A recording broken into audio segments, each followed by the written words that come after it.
Bonsoir à tous, bonsoir à toutes, bienvenue dans votre 7-8. Nous sommes le vendredi 18 octobre, voici le programme de ce soir. Une semaine après la tempête Kirk, le sud des Yvelines est de nouveau inondé. Plusieurs communes se retrouvent sans électricité. Le maire de Saint-Rémy-lès-Chevreuse évoque une situation très difficile. Les habitants et les commerçants sont dépités. Ce matin, le conseil départemental des Yvelines a voté à l'unanimité le changement de nom du collège du Bois d'Aulne à Conflans-Sainte-Honorine. Il s'appelle désormais collège Samuel Paty, en hommage aux professeurs victimes d'un attentat terroriste il y a 4 ans. Enfin, nous vous donnerons nos idées de sortie pour ce week-end. Dimanche, plongé au cœur du Moyen-Âge, la ville de Châteaufort organise sa traditionnelle foire de la Saint-Simon. Et pour les fans, Versailles propose une exposition interactive dédiée à l'histoire du jeu vidéo.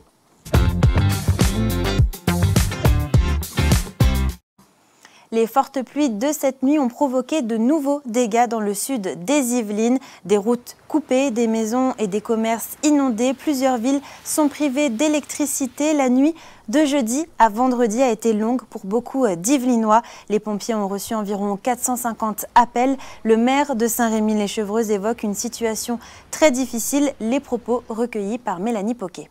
On est dans une situation qu'on ne sait plus gérer, parce que les sols sont saturés et il pleut et on n'est qu'au mois d'octobre. Et donc l'hiver est devant nous, la période hivernale où ça pleut est pas passée, elle est devant nous, bien au contraire. Donc saturation des sols, les nappes phréatiques sont pleines, donc ça, moindre intempérie, ça ressort et c'est dans nos rues, dans nos villes. Il faut qu'on accélère les renaturations qui ont un vrai effet sur les impacts au moins qui retiennent l'eau avec l'expansion naturelle des crues. Une semaine après, on ne pensait pas y retourner, pour être honnête. Mais on est sur le terrain depuis hier soir. On a mis en place le plan de sauvegarde de la commune. Tous les élus ont été mis à contribution aux côtés de monsieur le maire, des forces d'intervention, des forces de secours qui sont toujours à nos côtés. On n'a pas d'électricité depuis hier soir. Hier, il faut dire qu'en 3 quarts d'heure, on a eu 55 mm d'eau de nouveau. Donc ça a été relativement rapide et ça représente déjà plus de la moitié de ce qu'on a eu la semaine dernière. Des moyens exceptionnels de pompage sont mis en œuvre par les sapeurs-pompiers des Yvelines pour libérer des eaux les caves, les sous-sols et les parkings souterrains. Malheureusement, les maisons touchées sont les mêmes que la semaine dernière. Les commerçants du centre-ville sont dépités. Je pense que c'est un peu lassant et puis bon, je plains tous les gens du centre-ville qui sont vraiment impactés, les commerces qui n'ont pas rouvert d'ailleurs pour certains. Je suis fatigué là en fait, un peu désemparé quand même.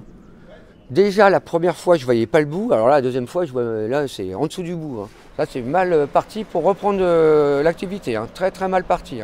C'est un désastre. Autant en 2016, le 31 mai 2016 on a été inondés et donc pendant 1 mois et demi j'ai travaillé comme un dingue et j'ai repris le 15 juillet en 2016. Mais fou. Mais là c'est pas possible. Pour venir en aide aux personnes sinistrées, un concert caritatif en partenariat avec la Croix-Rouge est organisé ce dimanche 20 octobre à l'espace Jean Racine de 15h à 18h. 4 ans après l'attentat terroriste dans lequel Samuel Paty a perdu la vie, le collège où il enseignait va porter son nom. La décision a été actée ce matin au conseil départemental des Yvelines. Une longue attente pour certains, une décision précipitée pour d'autres. Le reportage de Patrick Jacques de Dixmude et Mélanie Poquet. Je vous propose d'adopter cette délibération par applaudissement debout. Merci.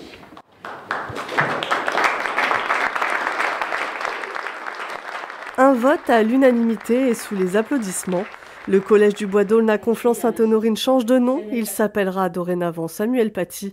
Une délibération du conseil départemental faite en présence du recteur de l'Académie de Versailles et du principal de l'établissement. C'est chose faite, c'est bien fait et je trouve que c'est absolument nécessaire. Comme j'ai eu l'occasion de le dire dans cette enceinte, c'est l'âme de la nation qui avait été visée par ce terroriste parce que le collège, c'est le lieu sacré où l'enfant rentre et un petit homme en sort avec des valeurs qui leur ont été inculquées par des professeurs bienveillants, dont Samuel Paty. Et la décision avait été validée par le conseil d'administration du collège le 23 septembre dernier, puis par le conseil municipal de Conflans-Sainte-Honorine. L'assassinat de Samuel Paty était un traumatisme pour les professeurs du collège, pour les parents d'élèves, pour les élèves eux-mêmes naturellement.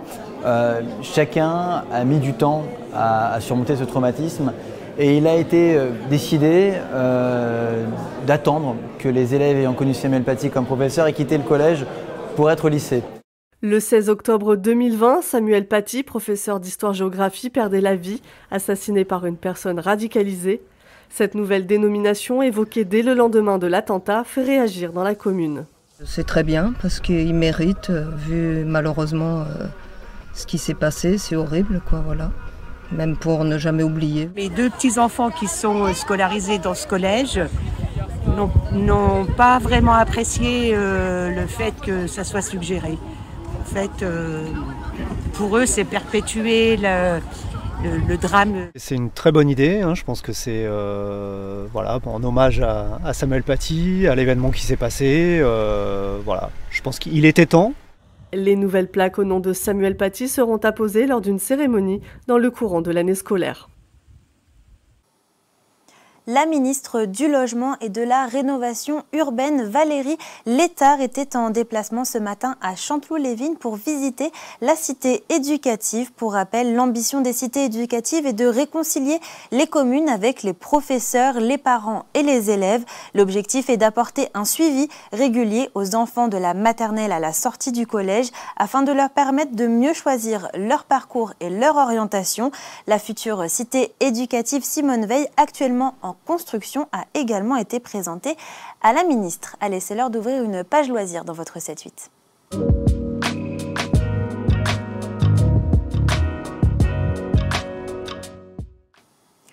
Ce dimanche 20 octobre, plongée au cœur du Moyen-Âge, la commune de Châteaufort et l'association Jeunes Castelfortin organisent la 38e édition de la foire Saint-Simon, une véritable fête médiévale avec des spectacles et des recettes d'autrefois.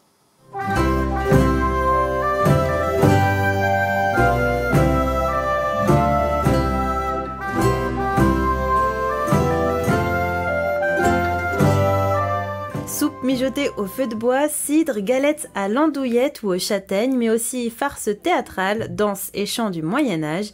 La ville de Châteaufort vous propose de plonger dans une ambiance médiévale ce dimanche 20 octobre. Et cette année, nous recevons les oies sacrées. C'est un show, on va dire carrément, où les oies sont menées par un chien qui les dirige.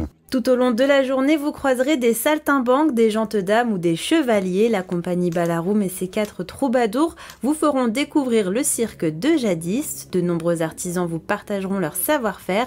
Et pour les plus courageux, des initiations à la lance et à l'épée seront proposées.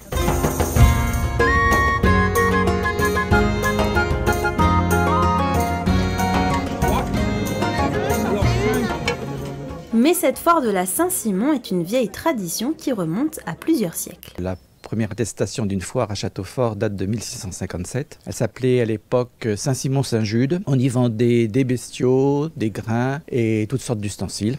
En 1983, l'association des Jeunes Castelfortin a relancé cette foire médiévale en la transformant en fête de village.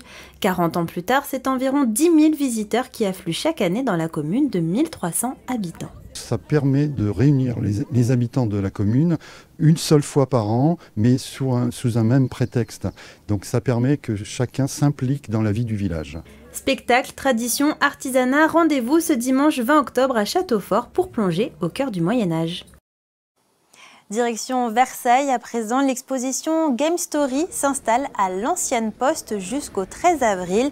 Cette nouvelle exposition retrace 70 ans d'histoire du jeu vidéo avec plus de 100 machines et 500 jeux mythiques. Elle permet aux visiteurs de découvrir ou de redécouvrir des titres qui ont marqué des générations.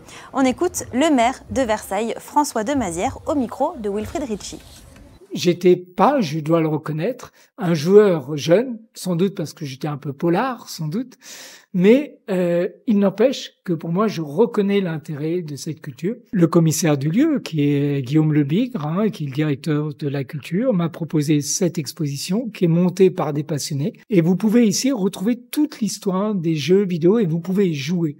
Mais à travers ça, à travers ce lieu, ce que l'on veut exprimer, c'est que la culture, elle a plusieurs formes. Les jeux vidéo, c'est une industrie culturelle, c'est 6 milliards de chiffre d'affaires, c'est essentiel, c'est très créatif. Ouverte du mercredi au dimanche, le tarif d'entrée est de 7 € et c'est gratuit pour les moins de 26 ans. Et c'est la fin de ce 7-8. Merci pour votre fidélité. Je vous souhaite une belle soirée et un excellent week-end. Prenez soin de vous.